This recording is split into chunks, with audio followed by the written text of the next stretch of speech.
How Coco Chanel's secret changed fashion forever. She was born an orphan and died a legend. They said she'd never belong among the elite of Paris. They called her a nobody, a rebel with a sewing needle. But one stitch at a time, she rewrote fashion and history itself.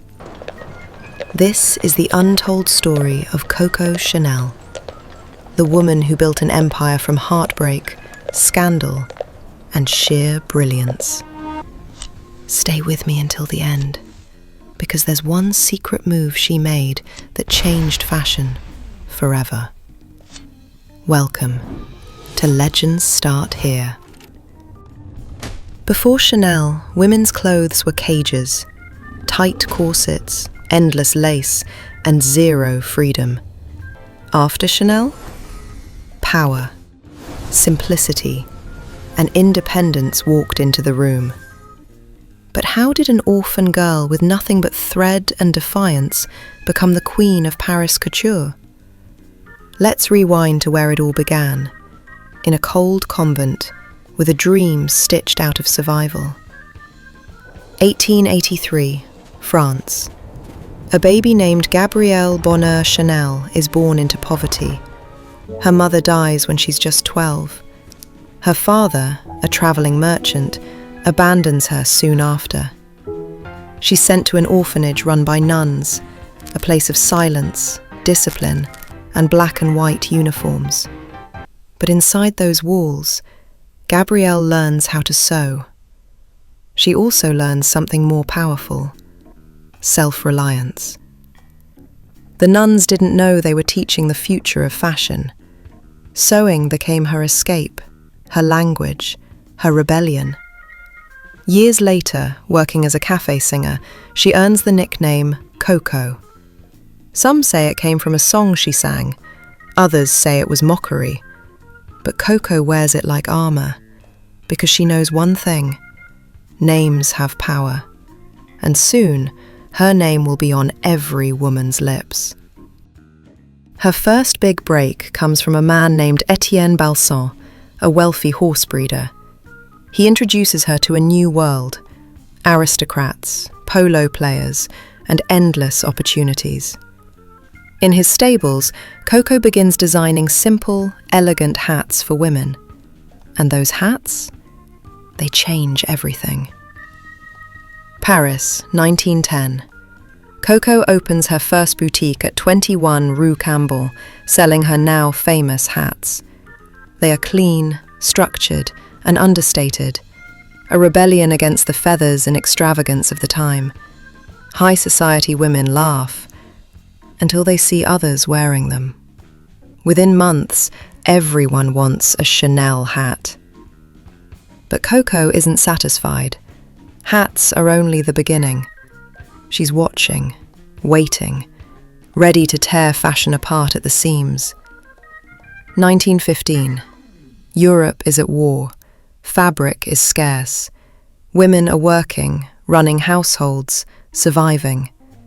And Chanel sees what others don't: an opportunity to liberate women from their clothes.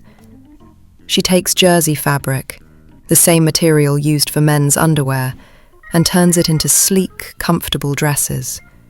The fashion world gasps. Coco shrugs. Luxury must be comfortable.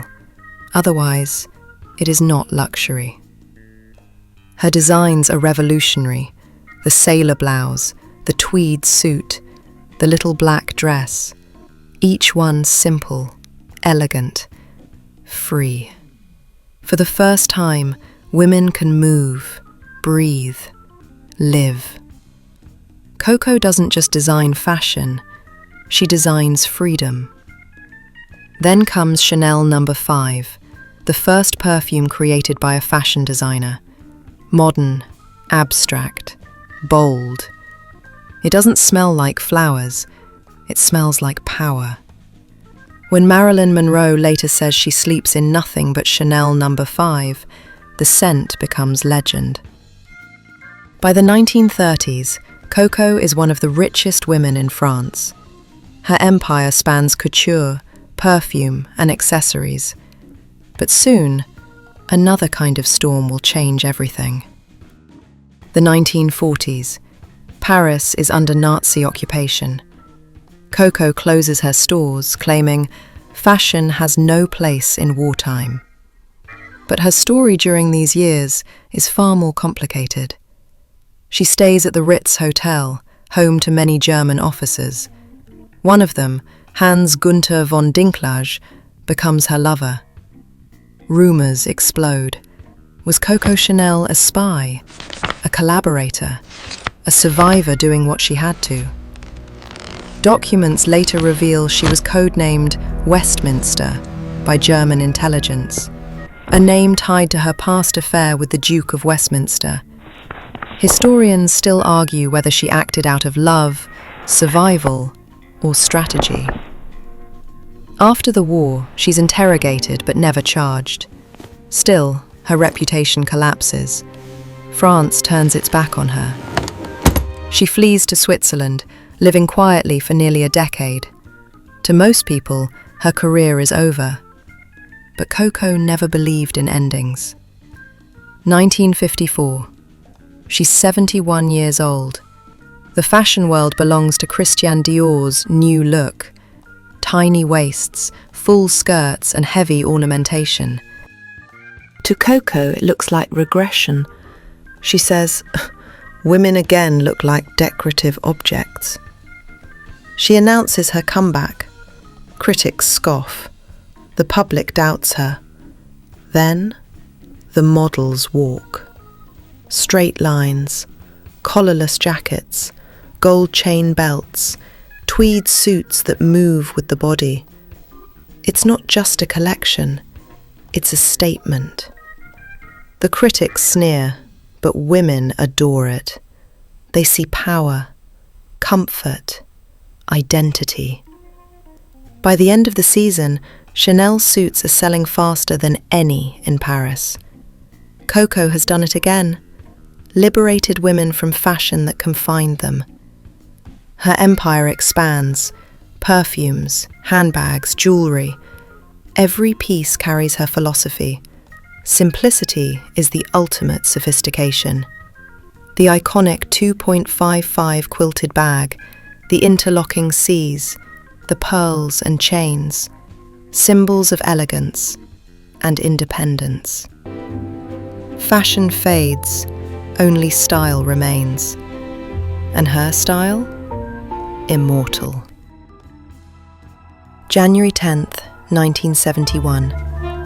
Coco Chanel dies in her suite at the Ritz, the same hotel she called home for more than 30 years. Her last words to her maid, "You see, this is how you die." Even in her final breath, grace, control, and wit. But death couldn't touch her legend. Today, the House of Chanel is worth billions. Her name stands beside icons of power and rebellion. She proved that elegance isn't about wealth, it's about confidence. That power can wear pearls, that rebellion can come wrapped in tweed. She gave women freedom, not just in fashion, but in how they lived and moved through the world. And every time a woman chooses confidence over conformity, CoCo's spirit lives on. She began as an orphan, with a needle and a dream. She ended as the woman who rewrote fashion and power, forever. If this story inspired you, share it, subscribe to Legends Start Here, and tell us, which part of CoCo's journey moved you most? Because legends aren't born, legends start here.